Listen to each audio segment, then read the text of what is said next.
New modes, dog tags, mini games, and an in-game concert. The celebration for World of Tanks' birthday has become an unusual large-scale event. Why has the 9th anniversary been celebrated on such a grand scale? How did the Offspring end up in the game? How did the pretty fly tank turn out and what's unique about it? Sit back, we'll tell you everything. The festival coincided with the birthday of World of Tanks. We wanted to do something new. We wanted players to learn more about the country that World of Tanks originated in. Therefore, the in-game hangar is located in a park in Minsk, all while telling a story and giving players a real celebration for the birthday of World of Tanks. 9 years. It's strange.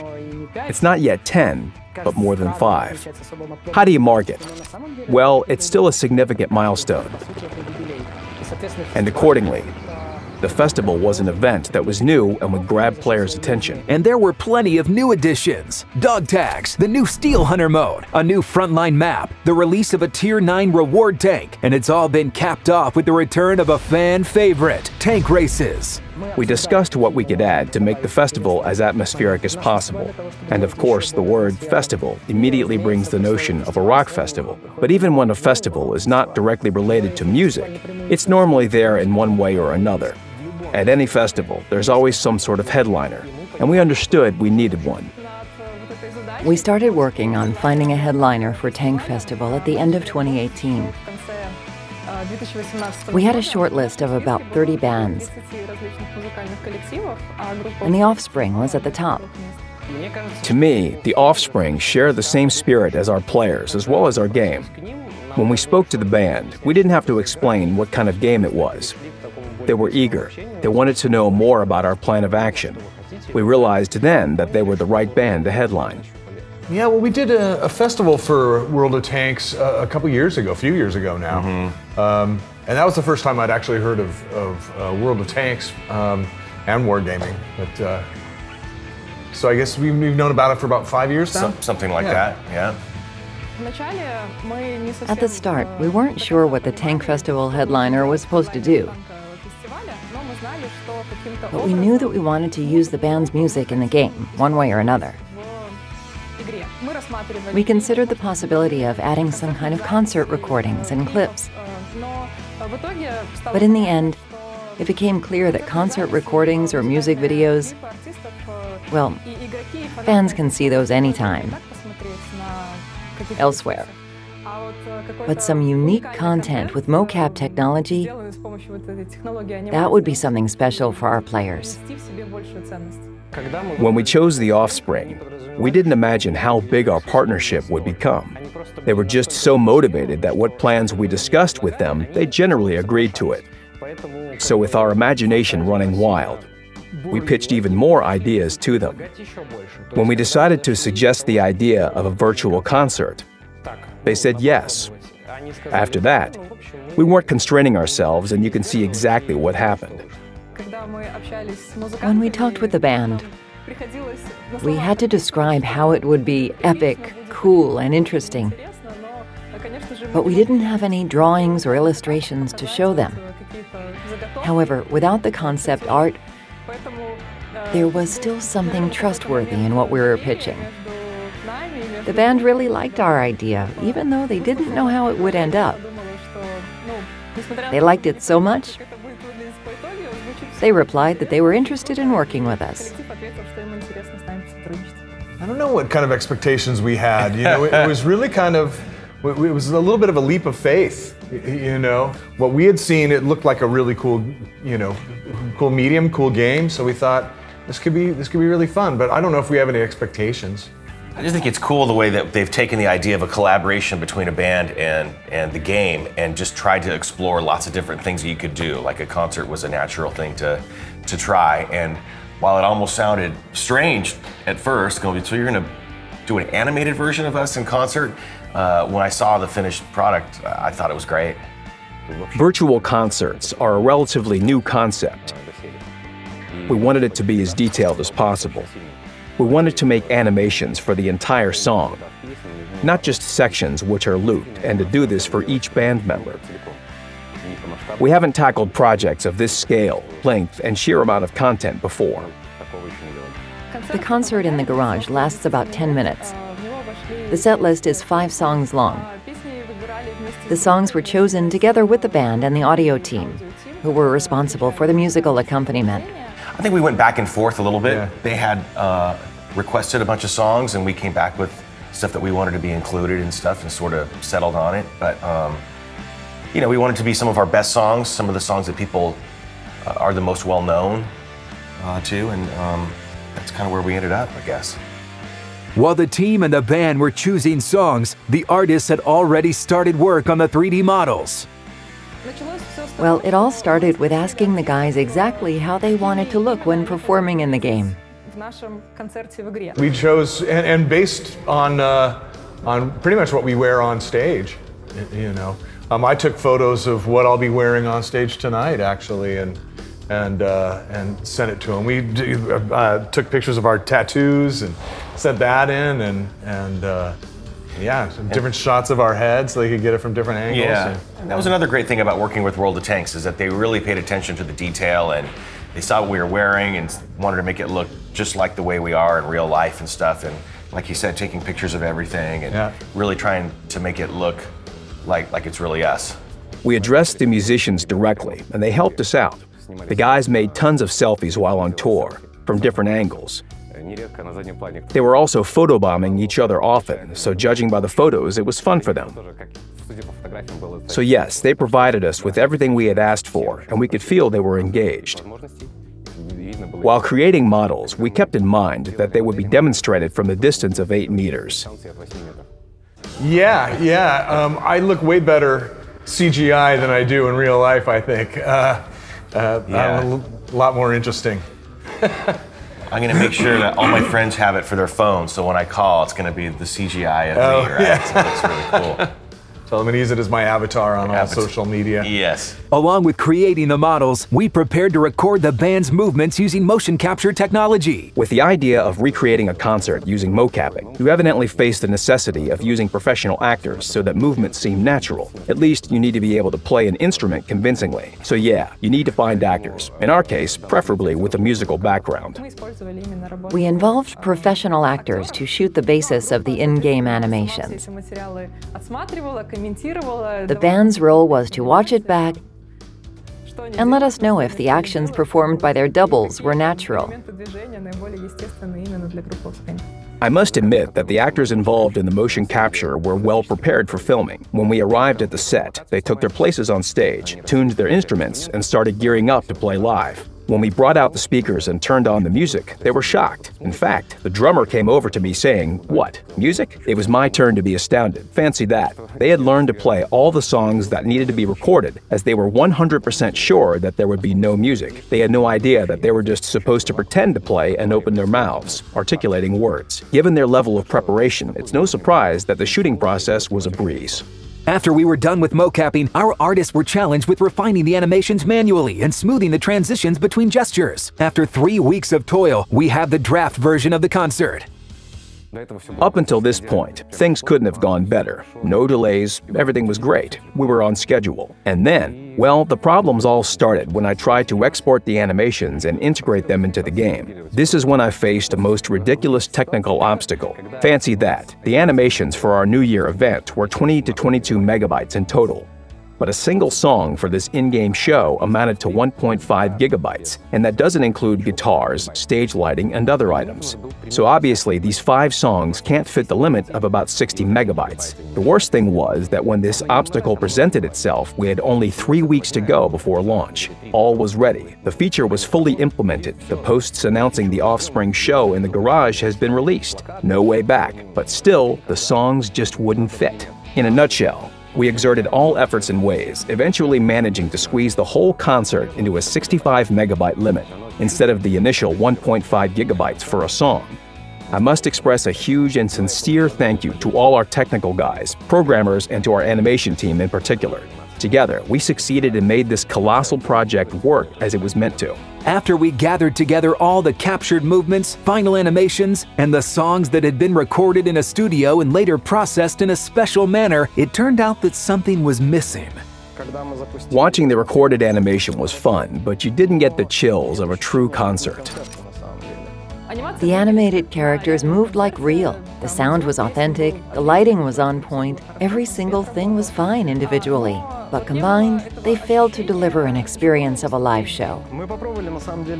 Initially, we tried to use the noise of a crowd watching a match or some other big sports event.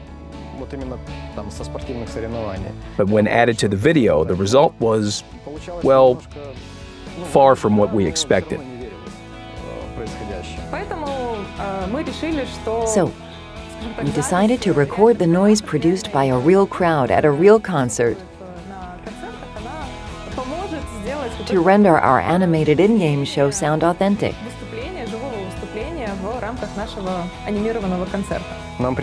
At this point, we somehow found out that the Offspring were on their European tour at the time. It was like eureka. Why not witness a real show and record the actual crowd's noise on site? Maybe we might even record them chanting Offspring. So we packed quickly and headed off to Finland just to attend their show. Basically, we boarded the plane, did some recording at the gig, and flew back. After we added this recording to the video, the unanimous reaction was, yes, this is the show. And I must say that several weeks before the release, I kept watching it over and over, switching between cameras and enjoying the way the whole thing worked. We decided to show the video to the band in portions, step by step, to ensure they liked how they look, how they move, how their instruments are designed, all the details, from clothes and hair to the expressions on their faces. By doing this, we really let the band get accustomed to their first in-game concert gradually, in the smoothest way possible.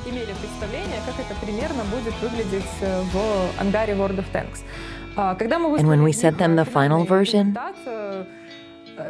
their first reaction was amazing. Yeah. I mean, it's just it's fun for us to see us animated like that. I think I'm pretty animated to begin with. But you are. Yeah. You are, but to see them take take us and make kind of CGI characters out of us has really been a lot of fun. Many players reacted to the video in ways that we as a team who had worked on the project are really proud to hear. Gratitude, joy. Their comments are brimming with it. Many point out that The Offspring are one of their favorite bands, that they still remember their songs and have been fans since as early as the 90s. And of course, such feedback, in turn, fills us with joy. We decided not to limit the collaboration to a virtual concert and asked The Offspring to headline the live show at Wargaming Fest in Minsk. It's a little different playing outdoors in a park, that sort of setting. It's not something that we do every day, but we've played in Minsk here before a few times, I think, and we've always had really great shows. The in-game concert might have been available for just a few weeks, but we knew that our players would want to keep The Offspring in their garages forever, so we gave the band their own virtual tank. Such an extension of our partnership seemed logical. However, we faced some questions from The Offspring when we first pitched the concept. The band had plenty of questions, but the main thing they wanted to know was, what type of tank will we be driving, and is it punk rock? They didn't just leave it up to us. They wanted to be as involved in the process as possible. As a pioneering punk band, we knew their tank couldn't be slow or rely on standing still. It had to be something agile, able to deal some serious damage, and most importantly, be fun to play. The tank we chose perfectly fit the mold. An American-made vehicle you can take for an enjoyable ride, all with a punk rock ethos. We suggested that the tank could also double as a stage, and real instruments would be featured on the exterior. These instruments were replicated from the exact equipment the band uses at live shows. Dexter and Noodles both have unique guitars. Noodles has an old one wrapped in duct tape or something similar. He uses it on stage to shred some specific solos, so he doesn't play it all the time. It's a venerable instrument, and you can see he's had it for a long time. It's worn down in areas. Initially, we didn't intend to put that guitar on the tank, but I suggested that it was the one. It just looks picturesque. A new guitar is a bit too plain, whereas an old one like this looks like it's his. It's been played, repaired, and played again, and really conveys the spirit of the band. It's pretty much the same for Dexter's guitar, the one with rugged coating. He also doesn't play it at every show, but he brings it out for some special guitar work.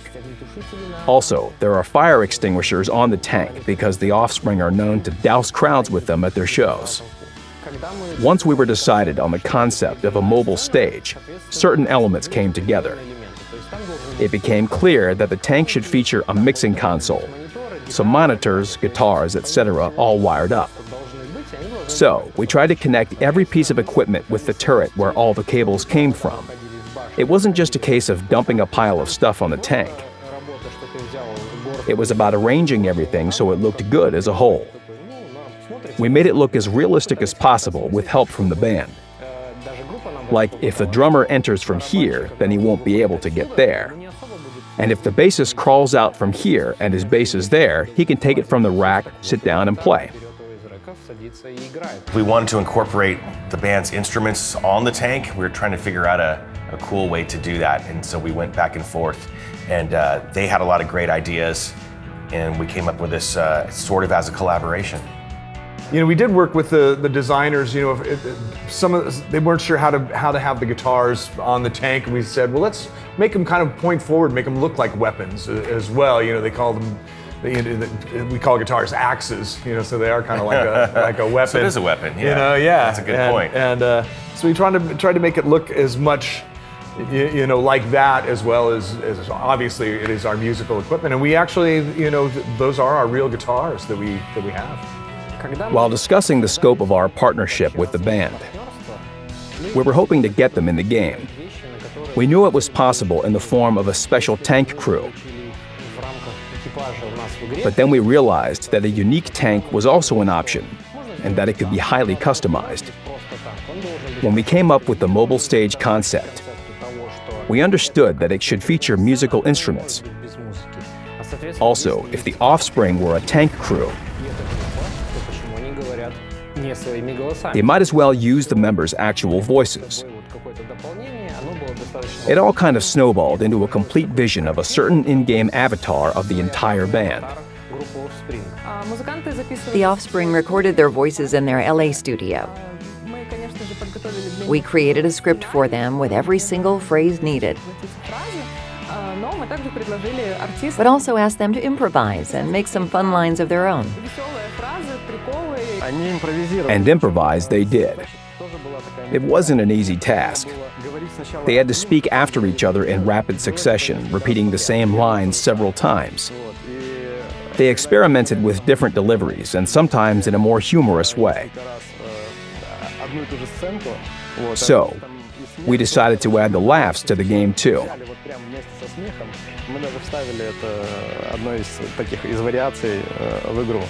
It was really fun. You know, we would do each line like a few times to try to get it right or get the right emotion, I guess. Yeah. And, or different examples too. Yeah. And there is kind of an art to doing voiceovers on these games, right? There's a certain cadence, a certain energy level, right? Like, you want to give an example of something? Like, like you go over a bump, like, whoa, you know, and like, whoa, you know, whoa. Try different ways, a lot of different examples, right? Yeah. It's called acting.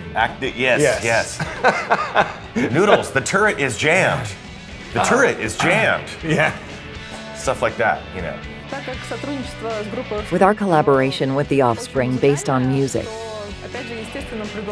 it was very natural to introduce something completely new. A remix of The Kids Aren't All Right, specifically for the tank. Kids Aren't All Right is just a good, straightforward rock one, so maybe that's good when you're... It's like a good driving song. Yeah, good driving song, exactly. Yeah. I mean, the idea of putting our music in as background music to the game is even better. I think it adds to the experience. Yeah, and I think it's just so cool to have that be a part of the game, the music. If I rode any tank into battle and heard the same song every time, I'm sure I'd get sick of it. In fact, I'd probably switch to another vehicle. So, we decided to create not one, but 3 tank-style remixes. 3 completely different versions which play randomly at the start of battle. Our team doing the remixes was a little bit surprised when the first take got approval from the Offspring guys. The band absolutely loved the remixes. It all went really smoothly. Our collaboration with the Offspring went so well that we didn't receive a single change request. We just put those remixes together, showed them to the band, and they said, "Great job." Along with providing their voices, the band members took part in a video to their unique tank. The shoot was pure fun. The Offspring guys enjoyed themselves so much. Of course, it was a unique experience for them. We expected the band to have more questions about how we do this. Like when they say, "We're in a tank," but in fact you are sitting on a chair with a green screen behind you. Only the final product will convey the story. And we didn't expect them to perform so well. Yeah, try to imagine, well, first of all, having played games, you know, and kind of knowing how the voices are for different things, that helped. And then also kind of trying to imagine ourselves in a tank and how we would feel, you know. In the moment. Blowing each other up, yeah. You know. But of course, it is a game. It's not really blowing each other up, which makes it easier, you know. I thought it was hilarious. Yeah. It was a crazy idea. It was funny and you know, really interesting. And it was all, you know, green screen. So we were just sitting literally on a chair like this with the green screen behind us, and so we had to pretend we were in this tank. But I've seen some of the, you know, some of the footage since, and it looks rad. Looks great. It looks really cool. Yeah. It's really well done. The pretty fly tank turned out to be completely punk rock. Daring, loud, dangerous. Now the Offspring will be in World of Tanks for good. We assumed it would be nice to make something unique, but we didn't expect the tank to be this cool. With the band jumping in to become its crew and lending their voices and tracks to us, it just made it extra special. Bands are often busy, and the Offspring were on tour. Some of them were in America, and the approval process could have taken a lot of time. Yet we managed to do everything quickly and easily and without having to remake and rework lots of things. We did more than we planned because it was such a breeze when we collaborated, and we aimed for the best. And the tank fully corresponds to the band's image and spirit. It's very fast. It can cause a stir on one flank, then move to another and rock out there. If you're playing a tank game, you're going to be aggressive, and there's definitely, you know, a lot of aggression in punk rock. So yeah, I mean, I think they would they fit together right? Very well. It's an adrenaline kind of thing. It looks exactly like our stuff looks, and it looks very punk rock. I think it was very cool. It made us laugh when we saw it. The Offspring collaboration became massive, just like the entire festival. Next year, it's going to be even bigger and better. But before that, players will have many surprises to look forward to. We definitely work with Wargaming again and World of Tanks or any game that they want to do. We had a lot of fun on this, for sure. Well, we're not really wrapping up our The Offspring collab. We still have lots in store for our players.